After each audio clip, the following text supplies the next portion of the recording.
Hello welcome back to yummy Malabar. ഇന്ന് നമ്മളൊരു അടിപൊളി ഫ്ലേവറുള്ളൊരു കേക്കാണ് ചെയ്തെടുക്കുന്നത്. അപ്പോൾ ഒരു ദിവസം വീട്ടിൽ കേക്ക് കഴിക്കാനൊക്കെ തോന്നിയപ്പം ചെയ്തെടുത്തൊരു കേക്കാണ്. അപ്പോൾ ഈ കേക്ക് നമുക്കൊരു വലിയ രീതിയിലൊരു ഫ്ലോപ്പ് കൂടി പറ്റിയിട്ടുണ്ട്. അപ്പോൾ എല്ലാവരും വീഡിയോ മുഴുവനായിട്ട് കാണാം. ഞാൻ ഇതിൽ ബിഹൈൻഡ് ദ സീനൊക്കെ ഇൻക്ലൂഡ് ചെയ്തിട്ടുള്ളൊരു വീഡിയോ ആണ്. അപ്പോൾ നിങ്ങൾക്ക് ഇഷ്ടമാകുമെന്ന് വിശ്വസിക്കുന്നു. അപ്പോൾ അതിന് മുന്നേ ആയിട്ട് നമ്മുടെ ചാനൽ ഇതുവരെ സബ്സ്ക്രൈബ് ചെയ്യാതെ കാണുന്നവരുണ്ടെങ്കിൽ ഒന്ന് സബ്സ്ക്രൈബ് ചെയ്യണേ. അപ്പോൾ നമുക്ക് വീഡിയോയിലേക്ക് പോയാലോ. അപ്പോൾ ആദ്യം തന്നെ നമുക്ക് ഡ്രൈ ഇൻഗ്രീഡിയൻസ് എല്ലാം അരിച്ചെടുക്കണം. അപ്പോൾ അതിനായിട്ട് 1.5 കപ്പ് അളവിൽ മൈദാമാവ് ചേർത്ത് കൊടുക്കുന്നുണ്ട്. 1.5 കപ്പ് എന്ന് പറയുമ്പോൾ ഒരു കപ്പ് 250 ml ആണ്. അതിലേക്ക് നമുക്ക് 1.5 ടീസ്പൂൺ അളവിൽ ബേക്കിംഗ് പൗഡറും 1/4 ടീസ്പൂൺ അളവിൽ ബേക്കിംഗ് സോഡയും കൂടി ചേർത്തിട്ട് നമുക്ക് നന്നായിട്ടൊന്ന് അരിച്ചിട്ട് മാറ്റി വെക്കാം. ശേഷം ഒരു ബൗളിൽ നമുക്ക് 5 മുട്ട എടുക്കണം. വലിയ സൈസിലുള്ള മുട്ട ആയതിൻ്റെ പേരിലാണ് 5 എണ്ണം എടുക്കുന്നത്. ചെറിയ സൈസാണെങ്കിൽ നിങ്ങൾ 6 എണ്ണം എടുക്കേണ്ടി വരും. മുട്ട ചേർത്തതിന് ശേഷം ഇതിലേക്ക് 2 ടീസ്പൂൺ അളവിൽ വാനില എസൻസും കൂടി ചേർത്തിട്ട് നമുക്ക് നന്നായിട്ടൊന്ന് ബീറ്റ് ചെയ്തെടുക്കാം. അപ്പോൾ ബീറ്റ് ചെയ്ത് കഴിഞ്ഞാൽ നമുക്ക് ഇതിലേക്ക് പഞ്ചസാര പൊടിച്ച് ചേർക്കണം. ഞാൻ മുൻപൊക്കെ സാധാ പൊടിക്കാത്ത പഞ്ചസാരയാണ് ചേർത്തിട്ടുണ്ടായിരുന്നത്. അപ്പോൾ നമുക്കിത് നമ്മുടെ പഞ്ചസാര മുട്ടയിൽ മിക്സായിട്ട് കിട്ടാനായിട്ട് ഇത്തിരി ബുദ്ധിമുട്ടാണ്. അപ്പോൾ നമ്മൾ പൊടിച്ചിട്ട് ചേർക്കുകയാണെങ്കിൽ വളരെ പെട്ടെന്ന് തന്നെ നമുക്കിത് മിക്സായിട്ട് കിട്ടും. ഡ്രൈ ഇൻഗ്രീഡിയൻസ് അരിച്ചെടുത്തതിന് ശേഷം നന്നായിട്ട് മിക്സ് ചെയ്തെടുക്കണം എന്ന് ഞാൻ പറയാറില്ലേ. അപ്പോൾ ഇന്നിവിടെ കേക്ക് ഉണ്ടാക്കുമ്പോൾ ഹെൽപ്പ് ചെയ്യാനായിട്ട് ഹസ്ബൻഡിൻ്റെ സിസ്റ്റർ മോള് കൂടിയുണ്ട്. അപ്പോൾ ആൾ ഞാൻ കേക്ക് ഉണ്ടാക്കുമ്പോൾ എപ്പോഴും എൻ്റെ കൂടെ തന്നെ നിൽക്കാറുണ്ട്. ബേക്കിങ്ങിനോട് നല്ല ഇൻട്രസ്റ്റ് ആണെന്ന് തോന്നുന്നു. ഇത് കാണാനും ഇതെന്താ ഫുൾ ഡൗട്ടാണ് ആൾക്ക്. അപ്പോൾ ഞാനിത് മിക്സ് ചെയ്യാൻ വേണ്ടി കൊടുത്തപ്പം ഫുൾ ടൈം അതിങ്ങനെ മിക്സ് ചെയ്തുകൊണ്ടേ ഇരിക്കുകയായിരുന്നു. അപ്പോൾ അവളത് മിക്സ് ചെയ്തുകൊണ്ടിരിക്കുകയാണ്. ഞാൻ ആ സമയമാകുമ്പോഴേക്കും പഞ്ചസാര ഇവിടെ പൊടിക്കാനായിട്ട് പോവുകയാണ്. അപ്പോൾ നമ്മൾ 1.5 കപ്പ് മൈദയാണ് എടുത്തിട്ടുള്ളത്. അപ്പോൾ നമുക്ക് 1.5 കപ്പ് പൊടിച്ച പഞ്ചസാരയാണ് വേണ്ടത്. അപ്പോൾ നമ്മൾ 1.25 കപ്പ് അളവിൽ പഞ്ചസാര എടുക്കുക. എന്നിട്ട് പൊടിച്ചെടുത്ത് കഴിഞ്ഞാൽ 1.5 കപ്പ് കറക്റ്റായിട്ട് നമുക്ക് കിട്ടും. അപ്പോൾ ശരി, ഞാനിത് പൊടിച്ചെടുത്തിട്ട് വരാം. പഞ്ചസാര പൊടിച്ചെടുത്തതിന് ശേഷം നമ്മളിവിടെ ബീറ്റിങ് തുടങ്ങിയിട്ടുണ്ട്. മുട്ട ബീറ്റ് ചെയ്ത് കഴിഞ്ഞാൽ പഞ്ചസാര ഇതിലേക്ക് കുറേശ്ശെയായിട്ട് ചേർത്തിട്ട് നമുക്ക് മിക്സ് ചെയ്തുകൊണ്ടിരിക്കാം. അപ്പോൾ ബീറ്ററൊക്കെ മോളുടെ കയ്യിൽ കൊടുത്തപ്പോൾ ആൾ ഭയങ്കര ഹാപ്പിയായി. ഫുൾ ടൈം ചിരിച്ചുകൊണ്ടേയിരുന്നു. ഭയങ്കര സന്തോഷമായി ഇതിങ്ങനെ ചെയ്യുമ്പോഴൊക്കെ.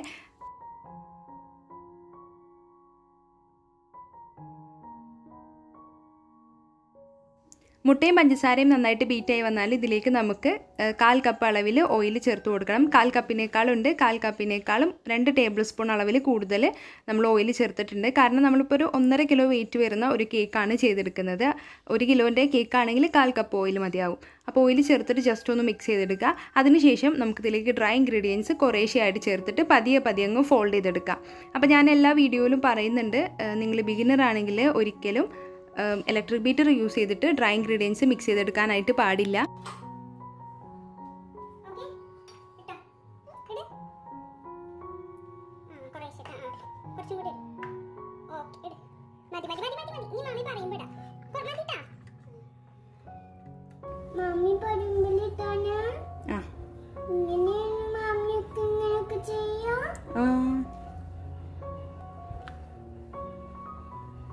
എന്നിട്ട്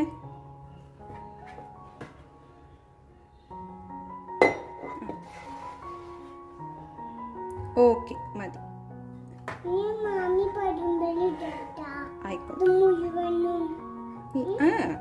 ഒരു പ്രാവശ്യം കൂടി ഇതേപോലെ ഇട്ടിട്ടേ പിന്നെ മുഴുവൻ ഇട്ടു കേട്ടോ. ഓക്കെ, അങ്ങനെ.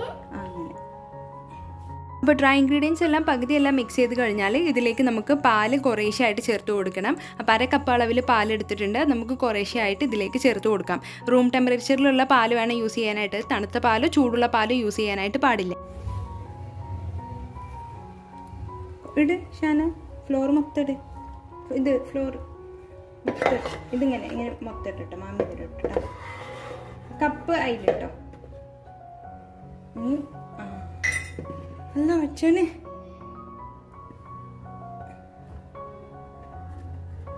വാവ്, സൂപ്പർ സൂപ്പർ ഷാന, സൂപ്പർ.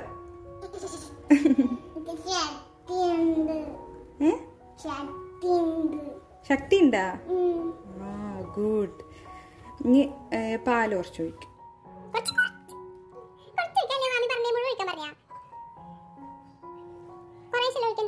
ഈ ഒരു സംഭവത്തോട് കൂടിയിട്ട് ഒരു കാര്യം മനസ്സിലായി. പാല് കുറേശ്ശെയായിട്ട് ചേർക്കണം എന്ന് നിർബന്ധമില്ലാതെ മനസ്സിലായി. കേക്ക് ഫ്ലോപ്പ് ആയതൊന്നുമില്ല. നമ്മൾ പെട്ടെന്ന് തന്നെ പാല് മുഴുവനായിട്ട് ചേർത്തല്ലോ. അപ്പോൾ ഒരു കുഴപ്പമുണ്ടായിരുന്നില്ല കേക്കിന്. അപ്പോൾ നമ്മുടെ കേക്കിൻ്റെ ബാറ്റർ ഇവിടെ റെഡി ആയിട്ടുണ്ട്. ഇനി നമുക്ക് കേക്ക് ടിന്നിലോട്ട് ഒഴിച്ചു കൊടുക്കാം. അപ്പോൾ ഇത് 8 ഇഞ്ചിൻ്റെ കേക്ക് ടിന്നാണ്. അതിൽ നമ്മൾ ഓയിൽ ഗ്രീസ് ചെയ്ത് കൊടുത്തിട്ടുണ്ട്. എന്നിട്ട് നമ്മുടെ ബാറ്റർ ഒഴിച്ചു കൊടുക്കാം. എന്നിട്ട് ടാപ്പ് ചെയ്തിട്ട് പ്രീ ഹീറ്റ് ചെയ്ത പാനിൽ വെച്ചിട്ട് നമുക്കിത് ബേക്ക് ചെയ്തെടുക്കാം. അപ്പോൾ കേക്ക് ബേക്ക് ആവുന്ന സമയം കൊണ്ട് നമുക്ക് കാരമൽ ചെയ്തെടുക്കാം. അപ്പോൾ 1.5 കപ്പ് അളവിൽ പഞ്ചസാര എടുത്തിട്ടുണ്ട്. അത് നമുക്കൊന്ന് കാരമലൈസ് ചെയ്തെടുക്കണം. പഞ്ചസാരയെല്ലാം ഉരുകി നല്ല ബ്രൗൺ കളറായി വന്നാൽ ഇതിലേക്ക് 3/4 കപ്പ് അളവിൽ ക്രീം ചേർത്ത് കൊടുക്കാം. അത് ഫ്രഷ് ക്രീം ആണെന്നുണ്ടെങ്കിലും വിപ്പിംഗ് ക്രീം ആണെന്നുണ്ടെങ്കിലും കുഴപ്പമില്ല. ശേഷം ഇതിലേക്ക് 2 ടേബിൾ സ്പൂൺ അളവിൽ അൺസോൾട്ടഡ് ബട്ടർ ചേർത്ത് കൊടുക്കണം. ഇത് ഉപ്പുള്ള ബട്ടർ ആണെന്നുണ്ടെങ്കിലും കുഴപ്പമൊന്നുമില്ല കേട്ടോ. ഞാനിപ്പോൾ അൺസോൾട്ടഡ് ബട്ടറാണ് യൂസ് ചെയ്തിട്ടുള്ളത്. അപ്പോൾ ഇതേ നമ്മുടെ കാരമൽ ഇവിടെ പെർഫെക്റ്റ് ആയിട്ട് റെഡി ആയിട്ടുണ്ട്. ഇനി നമുക്ക് ഫ്ലെയിം ഓഫ് ചെയ്തിട്ട് ഇതിൻ്റെ ചൂടൊക്കെ മാറാനായിട്ട് വെയിറ്റ് ചെയ്യാം. അപ്പോഴേക്കും നമ്മുടെ കേക്ക് ഇതാ ഇവിടെ പെർഫെക്റ്റ് ആയിട്ട് ബേക്കായി വന്നിട്ടുണ്ട്. കണ്ടില്ലേ, നല്ല അടിപൊളിയായിട്ട് ബേക്കായി വന്നിട്ടുണ്ട്. ഇനി ഇത് ചൂട് മാറിയതിന് ശേഷം നമുക്ക് ഐസിങ് ചെയ്ത് തുടങ്ങാം. അപ്പം നമ്മുടെ ഈ ഒരു കേക്ക് ഐസിങ് ചെയ്യാനായിട്ട് 1.25 കപ്പ് അളവിൽ ക്രീം എടുത്തിട്ടുണ്ട്. ഞാനിപ്പോൾ ഫിയോണ ക്രീമാണ് എടുത്തിട്ടുള്ളത്.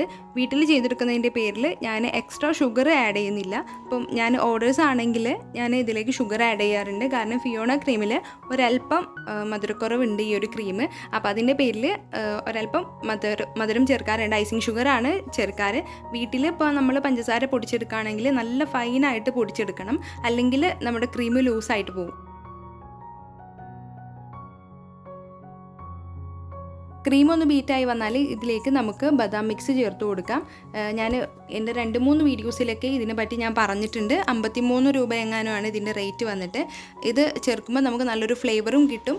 അതുപോലെ തന്നെ ചെറുതായിട്ടൊരു യെല്ലോ കളറും കൂടി കിട്ടും. അത് നമ്മുടെ കേക്കിന് നല്ല ഭംഗി ഉണ്ടാവും കാണാനായിട്ട്. കാരമൽ കേക്ക് അല്ലേ. ഇനിയിപ്പോൾ ഇത് നിങ്ങളുടെ കയ്യിൽ ഇല്ലാന്നുണ്ടെങ്കിൽ ഉപയോഗിക്കണം എന്നില്ല, കുഴപ്പമൊന്നുമില്ല, നിങ്ങൾക്കത് സ്കിപ്പ് ചെയ്യാവുന്നതാണ്. ഇനി നമുക്ക് കേക്ക് ഐസിങ് ചെയ്ത് തുടങ്ങാം. അപ്പോൾ അതിനായിട്ട് ഒരല്പം കേക്ക് ബോർഡിൽ ക്രീമാക്കി കൊടുക്കുക. എന്നിട്ട് കേക്കിൻ്റെ ഫസ്റ്റ് ലെയർ വെച്ച് കൊടുക്കുക. എന്നിട്ട് ഷുഗർ സിറപ്പ് കൊണ്ട് വെറ്റ് ചെയ്ത് കൊടുക്കുക. അപ്പോൾ നമ്മൾ ഷുഗർ സിറപ്പായിട്ട് യൂസ് ചെയ്തിട്ടുള്ളത് 1.5 കപ്പ് അളവിൽ പാലെടുത്തിട്ടുണ്ട്. അതിലേക്ക് നമ്മുടെ കാരമൽ സോസും അതുപോലെ തന്നെ പഞ്ചസാരയും കൂടിയിട്ട് മെൽറ്റ് ചെയ്തെടുത്തതാണ് നമ്മുടെ ഈ ഷുഗർ സിറപ്പ്. അപ്പോൾ നമ്മളിങ്ങനെ കാരമൽ കേക്കൊക്കെ ചെയ്തെടുക്കുമ്പം ഷുഗർ സിറപ്പ് ഇങ്ങനെ ചെയ്തെടുക്കുക. സാധാരണ നമ്മൾ വെള്ളത്തിൽ ചെയ്തെടുക്കുന്ന ഷുഗർ സിറപ്പിനേക്കാളും ഒരു പ്രത്യേക ടേസ്റ്റ് ഉണ്ടാവും ഇങ്ങനെ ചെയ്തെടുക്കുന്ന കേക്കിൽ ഷുഗർ സിറപ്പ് നമ്മളിങ്ങനെ ചെയ്തെടുക്കുകയാണെങ്കിൽ.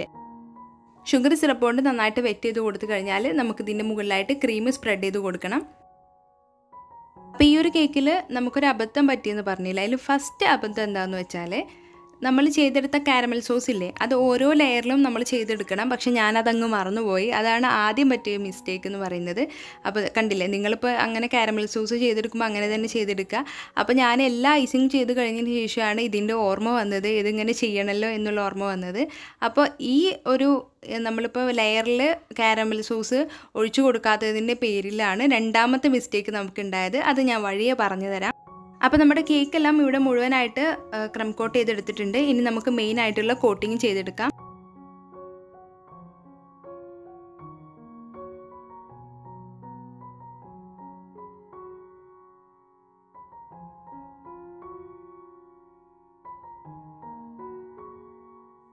ഇനി നമുക്ക് കേക്കിൻ്റെ സൈഡിലായിട്ട് ബോർഡർ വരച്ചു കൊടുക്കാം. സിമ്പിളായിട്ടുള്ള ഡെക്കറേഷനാണ് ചെയ്യുന്നത് നമ്മൾ വീട്ടിൽ ചെയ്തെടുക്കുന്നതിൻ്റെ പേരിൽ. ഇതിപ്പോൾ ഞാൻ വീഡിയോ എടുക്കുന്നതിൻ്റെ പേരിലാണ് ഇത്രയെങ്കിലും പെർഫെക്റ്റായിട്ട് ഫിനിഷായിട്ട് കേക്ക് ചെയ്തത്. അല്ലാന്നുണ്ടെങ്കിൽ ഇങ്ങനെയൊന്നും ചെയ്തെടുക്കാറില്ല. പെട്ടെന്ന് ഒരു തട്ടിക്കൂട്ടിയ ഒരു കേക്ക് മാത്രമേ ചെയ്തെടുക്കാറുള്ളൂ.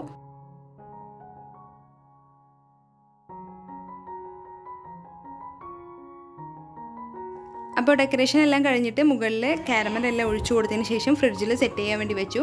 ഫ്രിഡ്ജിൽ നിന്ന് എടുത്തതിന് ശേഷം ഇതായിരുന്നു അവസ്ഥ. കാരണം ഞാൻ പറഞ്ഞില്ലേ, നമ്മൾ ലെയറിൽ കാരമൽ സോസ് ഒഴിക്കാനായിട്ട് മറന്നുപോയി എന്ന്. അപ്പോൾ ഞാൻ കാരമൽ സോസ് വേസ്റ്റ് ചെയ്യേണ്ട എന്ന് കരുതിയിട്ട് മുകളിൽ മുഴുവനായിട്ടും അങ്ങ് ഒഴിച്ചു കൊടുത്തു. അപ്പോൾ അത് ഇങ്ങനെ നമ്മൾ ഒഴിച്ചു കൊടുത്തു കഴിഞ്ഞാൽ കാരമൽ ഇങ്ങനെ പതിയെ സ്പ്രെഡായി തുടങ്ങും. അപ്പോൾ അങ്ങനെ സ്പ്രെഡായതിന് ശേഷം നമ്മൾ വരച്ച ബോർഡറെല്ലാം തള്ളി മറിച്ചിട്ട് നമ്മുടെ സോസ് അങ്ങ് ഒലിച്ചിറങ്ങി. ഇതാണ് അവസ്ഥ ഉണ്ടായത്. പക്ഷേ കേക്ക് അടിപൊളി ടേസ്റ്റായിരുന്നു. നല്ല ഫ്ലേവറുള്ള കേക്കാണ്. നിങ്ങൾ ഇതുവരെയും ഇങ്ങനെ ഒരു ഫ്ലേവറുള്ള കേക്ക് വീട്ടിൽ ട്രൈ ചെയ്ത് നോക്കിയിട്ടില്ലെങ്കിൽ ഉറപ്പായിട്ടും ട്രൈ ചെയ്ത് നോക്കുക. എല്ലാവർക്കും ഒരേപോലെ ഇഷ്ടമാകും. അപ്പോൾ നിങ്ങൾക്കിത് കട്ട് ചെയ്യുമ്പോൾ മനസ്സിലാകും എത്ര സോഫ്റ്റായിട്ടാണ് നമ്മുടെ കേക്ക് ഇരിക്കുന്നതെന്ന്. കഴിക്കാനായിട്ടും നല്ല ടേസ്റ്റ് ഉണ്ടായിരുന്നു. അപ്പോൾ എല്ലാവർക്കും ഇന്നത്തെ ഈ ഒരു വീഡിയോ ഇഷ്ടമായി എന്ന് ഞാൻ വിശ്വസിക്കുന്നു. ഇഷ്ടമായാൽ എല്ലാവരും ഒന്ന് ലൈക്ക് ചെയ്യുക, ഷെയർ ചെയ്യുക. പിന്നെ ചാനൽ ഇതുവരെ സബ്സ്ക്രൈബ് ചെയ്യാതെ കാണുന്നവരുണ്ടെങ്കിൽ ഒന്ന് സബ്സ്ക്രൈബ് ചെയ്യണേ. താങ്ക്